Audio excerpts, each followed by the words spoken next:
In today's video, I'll show you how to add a graph in Tableau, a simple process that can completely transform the way you visualize and understand data.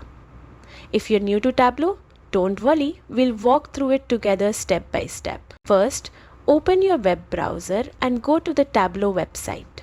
Log into your account, or if you're new, take a minute to sign up. It's quick and easy. Once you're in, open an existing workbook or create a new one to start fresh.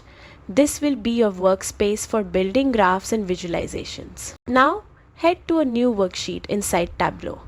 This is where you will create your graph. From the data pane, drag your dimension fields like country, region, or date onto the rows or columns shelf.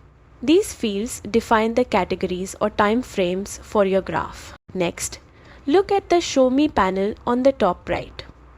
Tableau will suggest different chart types based on your selected data. Bar charts, line graphs, scatter plots, and more.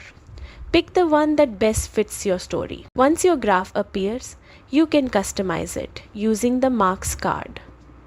Change colors, adjust sizes, or add tooltips for extra details when hovering over data points. This is where you make your graph both beautiful and meaningful. If you're finding this helpful, don't forget to like this video and subscribe for more quick Tableau tutorials. And that's it. You've just added a graph in Tableau. Keep experimenting with different datasets and visual styles, and you'll be building professional dashboards in no time. Thanks for watching. Happy visualizing.